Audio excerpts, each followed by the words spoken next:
Welcome to the Garage Gym Athlete podcast. I'm Jerred Moon, and today I'm kicking off a programming series. If you're new to Garage Gym Athlete, or this is your first episode, or hell, if you just haven't paid attention for the last couple of years, Garage Gym Athlete is all about programming. That's what I love, that's what we love, and that's what we stress to our athletes. It's the efficient manner of programming that can produce the most results because any idiot can spend 90 minutes, 120 minutes in the gym and see results. But when you only have those 40, 45, 50, 60 minutes to train a couple of times per week, how can we get the biggest bang for our buck and still see the results that we want? And I very firmly believe that you do that through programming. And it's something I've been studying for decades at this point in my life. And throughout the Garage Gym Athlete podcast, I've gone over different areas of training, programming, methodologies, ideas, science, all of these things. But I want to start to condense things down into a series here. So, what I'm going to be going over is a 13-part series on the hard to kill programming methodology. And each one of these 13 areas are part of how we program across a 30-day window within our hard to kill track at Garage Gym Athlete, but also within its own method. And what I'd like to culminate with or build up to is something I've been calling Project Delta. And this is where we're going to take the hard to kill programming methodology and we are going to combine it with some of the movement patterns and ideas that we've gotten from another programming methodology I created called body geometry, and ultimately mashing those two together in a very elegant sequence to create what, like I said, we've been calling Project Delta. But without any more of the backstory here, let's get into part one. So this is hard to kill programming methodology, part one, strength. We're going to be talking about strength today. So I am talking about the hard to kill programming methodology. And what this method does, it optimizes both performance and longevity. So it ensures that you're beyond prepared for any daily obstacle, all while making it tougher for father time to knock you off. Okay, so it's making you hard to kill on the daily, whether that's on the battlefield or in life in general. It's making you hard to kill, more resilient, but it's also making you hard to kill over time, optimizing the things that are the most important for you to live a long, healthy life. That is what the hard to kill track is about. It's blending both of those things, performance today, longevity in life. So let's kick off part one. Today we are covering strength. And what you have to realize about strength is that it is a continuum. In the strength continuum, there are four different areas. There's strength, strength speed, speed strength, and speed.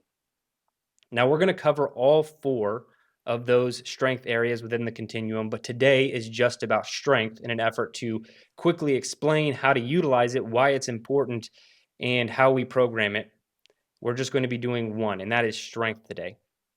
So the best way to view strength is that it is the base of the pyramid. And it's the base of the pyramid, not only in the strength continuum, but it's the base of the pyramid for all of fitness. It opens the door to anything else you want to do, whether that's running faster, further, injury reduction, athleticism, or just being more resilient in your day-to-day life. You want to be strong. Strength opens the doors for everything, for you getting better at anything and everything. Now, sometimes people get confused when we talk about just strength. And I have some really easy ways for you to conceptualize strength, and I'm going to cover them. But I don't want to get too far into the weeds, but I'm going to introduce a few other ideas or terms that you have to know. So there's absolute strength and there's relative strength. So absolute strength is just pure strength. This is ultimately what is being assessed when you are lifting a barbell. It doesn't matter if you weigh 180 pounds or 280 pounds. If you want to back squat 500 pounds, that's just absolute strength. Now, we could argue it's going to be easier for one person than the other, but when we're talking about absolute raw strength, it's just how much weight has been moved, what is the maximal force that has been exerted, and we don't take into account as much as how much you weigh relative to your body weight. That's where relative strength comes in. Relative strength is moving your body. It's how strong you are in relation to your own body. Because likewise, if I'm a 180-pound male trying to squat 300 pounds, that is a certain level of difficulty. But if you are a 280-pound male trying to lift 300 pounds, that's going to be a lot easier for you. Now, bar weight versus bar weight, it's going to be the same, but it's going to be a lot easier for the relative strength athlete, the person who weighs 280, to move 300. Likewise, when we get to pull-ups, the 180-pound male is going to be able to knock out a pull-up a lot easier than the 280-pound male. So relative strength and absolute strength do fit under the strength continuum, but it's a matter of how you execute these things. So absolute maximal force is under the strength continuum, and also relative strength is under the strength in the strength continuum, and even hypertrophy, which is building muscle, because building strength alone is not always building muscle, and building muscle is not always building up the most maximal strength. Okay, so here's the easy way for you to think about it. If you want to exert the most force that you possibly can, you want to be the strongest athlete that you possibly can, or you even want to build muscle or gain relative strength, you want to do that under low speed conditions. Now, I could have people argue with me about this, but this is going to cut through about 90% of the crap and all the rhetoric and other things that we don't have to discuss for you to understand it. If you can understand that developing maximal strength, building muscle, and relatively strength typically, not 100% of the time, but typically requires low speed conditions, you're going to understand whether or not you're actually training strength. Okay, so low speed conditions is like, if you remember nothing else from this podcast, remember, if I want to get stronger, I need low speed conditions. Now, we're going to cover other parts of the continuum, right? So strength, speed, strength, speed. We're going to get into moving dynamically, moving fast, what that does for your athleticism. We're going to get into all that within this series, but when we're just talking about strength and what I've defined so far, you want that in low speed conditions. That's the best way to build it up, because lifting heavy weights or performing high resistance movements inherently limits your speed. Because if you're lifting near maximal, you're going to be going the slowest that you could possibly go. If you're lifting sub-maximal, you're going to be able to move a lot faster. So allowing for maximum force production and neural adaptation, that's what happens when you are training strength, high resistance. It's going to limit your speed, so low speed conditions. Now, the same is true of building muscle.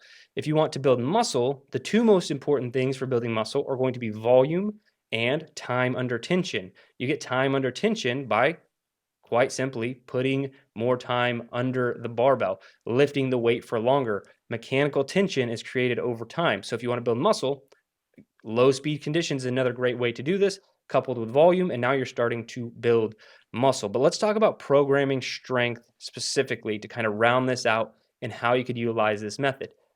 We love to use Prilipin's chart.